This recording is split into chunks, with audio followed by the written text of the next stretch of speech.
So, morning guys. So, welcome sa aking vlog. So, as you all know, nandito ako sa Lima. Dito ako nagtatrabaho na. Dito sa Lima na stable na aking work. Dito lahat. So, as you all know guys, kaya na ako talaga nakapasyal dito sa labas na to. Kasi alam nyo bakit? Due to busy schedule sa work, sa loob nitong Lima, napakahirap. Mahirap ng gumana, wala kang time sa paggala, wala lahat. Actually, ilalaan mo lang talaga ang sarili mo sa work, doon sa loob.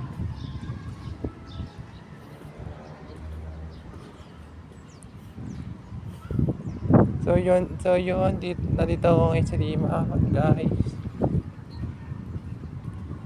At makaliwalas ang ano dito sa Lima. Walang asyon, no, walang tao. May tao pa din naman, kaso kaunti. Pero bukas ang dagsaan gawa ng pakumpanya na nga kami bukas ulit. Next week sa sweldo na ulit. Ako may na sweldo. Pangilan na. Libo-libo na kinukuha ko. Yes, sweldo sa kanya. Ganito pa lang kahirap ang nagtatrabaho. Yung hindi ka mapakali, hanggang sa dami ng iniisip mo.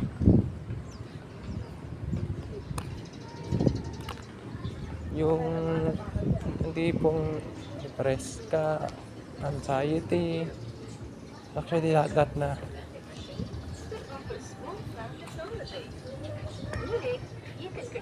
Actually hindi ko nain na isa ako sa magiging trabahador nitong Lima. Actually napaka-cares dito ng mga empleyado dito sa loob.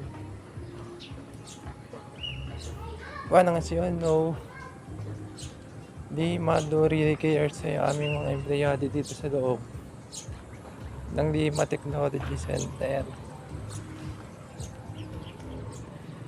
Siyempre proud ako sarili ko na, siyempre masasabi ko na dito ko talaga nanggaling. Dito ko alas ng trabaho ng ilang taon. Kaya na yung magto 2 years na lahat na 2 years at kalahati. Weeks up. Yan 2 years kalahati.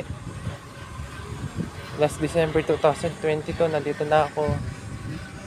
Kahit hanggang ngayon, 2024, dalawang taon na. Kalahati. Ako nagtatrabaho dito sa Lima. So, ang one thing na inanawan ko lang dito, trabaho lang. Hindi yung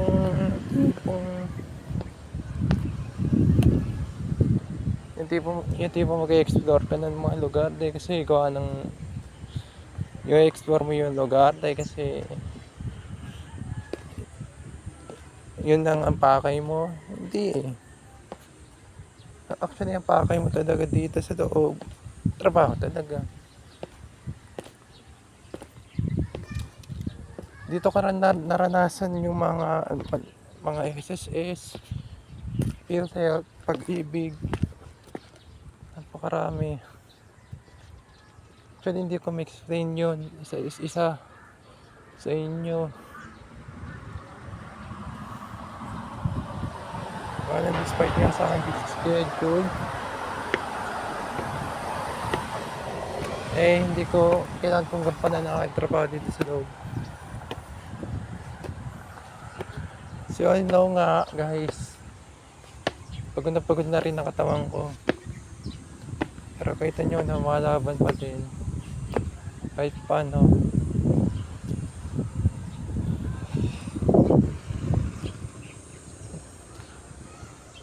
Kita nyo. Papakita ko sa inyo loob.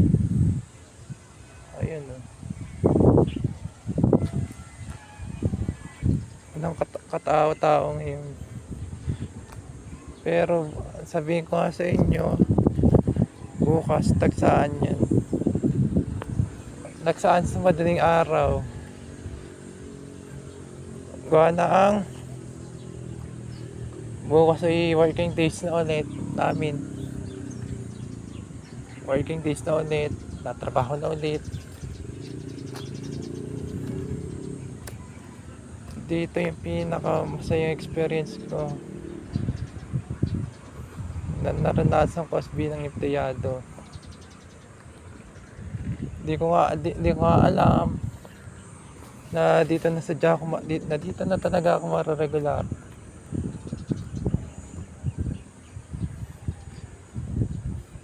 Actually, hindi ko ma-explain sarili ko nung time na itong taon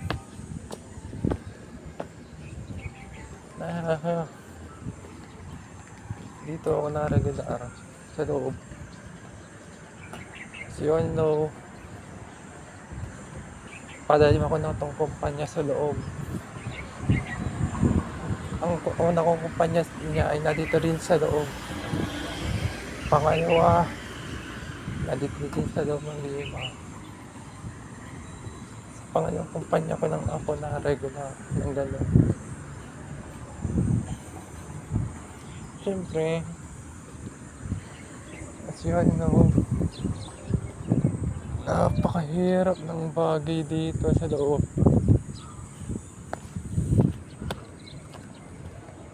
Yung tipong absent ka nang dahil sa isang rason lang.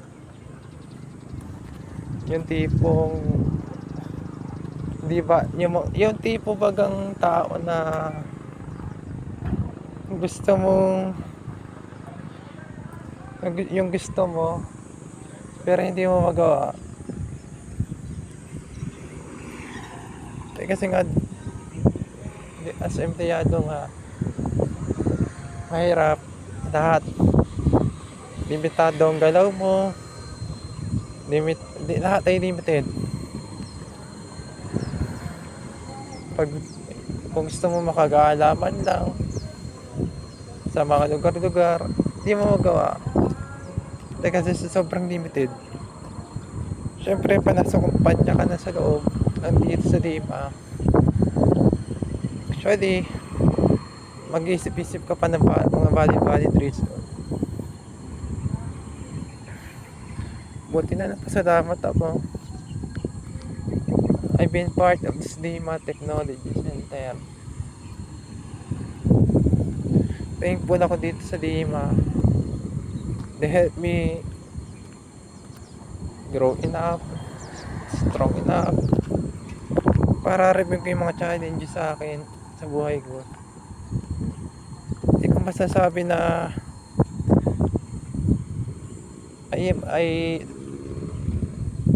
hindi ko masasabi na sarili ko na wala akong natutunan dito sa loob, pero ang dami ko natutunan dito sa loob. Like na lang paglilinis ng bahay tuwing madaling araw. Kasi ano guys, pag nasa day shift, naglilinis ako madaling araw. Pa-stress, gising na, paglilinis na ng bahay. 4 ako ikilis na pa-shuttle na papunta dito sa Lima. So yun lang.